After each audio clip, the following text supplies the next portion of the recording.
شہزادی کونین حضرت فاطمہ زہرا سلام اللہ علیہا کی خدمت میں جو بیبیاں تعلیم حاصل کرنے کے لیے بی بی سے مسائل پوچھنے کے لیے آتی تھیں، ان میں آ کے ایک خاتون نے یہی مسئلہ پوچھا. یہ صرف میں اشارے کرتا ہوا آگے بڑھ رہا ہوں. آ کے یہی مسئلہ پوچھ رہی ہے کہ بی بی اپنے چاہنے والے کی، اپنے شیعہ کی پہچان بتا دیجئے کہ آپ کا شیعہ کیسا ہوتا ہے. اور یہ سوال امانتاً میں لے کے آئی ہوں، میرا شوہر یہ جاننا چاہتا ہے کہ آپ کا شیعہ کیسا ہوتا ہے. تو شہزادی شیعہ کی صفات بیان کر رہی ہیں. جو ہم سے محبت کرے، ہم سے محبت کرے، جو ہمارے دشمنوں سے دشمنی رکھے، جو اس راہ پہ چلے جس پر چلنے کا ہم نے حکم دیا، اور اس راہ سے رک جائے جس سے ہم نے روک دیا، وہی ہمارا شیعہ ہے.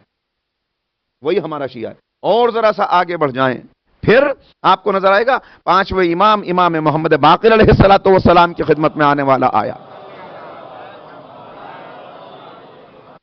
راوی بیان کرتا ہے کہ ایک بوڑھا شخص مجلس امام میں آیا، کانپ رہے ہیں اس کے پیر، لرز رہا ہے، اور امام کی خدمت میں آ کے کہتا ہے کہ مولا میں اس لیے آیا ہوں کہ میں اپنا عقیدہ آپ کو سنا سکوں، جو کچھ مجھے معلوم ہے وہ میں آپ کو بتا سکوں، تاکہ آپ یہ فرمائیں کہ میں صحیح راہ پر ہوں یا نہیں. اس لیے کہ وقت آخر آ رہا ہے، اب مجھے اپنی موت سامنے نظر آ رہی ہے، تو میں یہاں سے صحیح عقیدہ لے کر صحیح عمل لے کے جاؤں، میری نجات تو ہو جائے. امام نے کہا کہو. تو اب اس نے بتانا شروع کیا کہ مولا میں آپ سے محبت کرتا ہوں، آپ سے محبت کرتا ہوں، چونکہ آپ سے محبت کرنا اللہ کا حکم ہے اور آپ کو راضی کرنے سے اللہ راضی ہوتا ہے، لہذا میں آپ سے محبت کرتا ہوں. آپ کے دشمنوں سے دشمنی رکھتا ہوں صرف اللہ کو راضی رکھنے کی خاطر کہ اس سے اللہ راضی ہوتا ہے، لہذا میں ایسا کرتا ہوں. اور پھر مولا ہر اس بات پہ عمل کرنے کی کوشش کرتا ہوں، دعویٰ نہیں کوشش کرنے کا کہ کر ہی لیتا ہوں، کوشش کرتا ہوں ہر اس بات پہ عمل کرنے کی جس کا آپ نے حکم دیا، ہر اس بات سے اپنے آپ کو بچانے کی کوشش کرتا ہوں جس سے آپ نے روک دیا، اور اس دنیا کو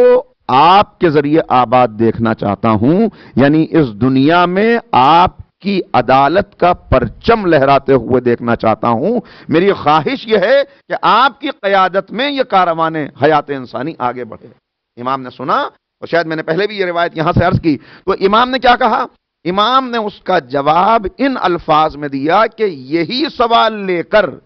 ایک شخص میرے بابا امام زین العابدین حضرت علی ابن الحسین علیہ السلام کی خدمت میں، اور اس نے آ کے یہی بات میرے بابا کی خدمت میں پیش کی تھی، اور جو تم نے کہا یہی باتیں بابا سے کہیں اس نے، تو میرے بابا نے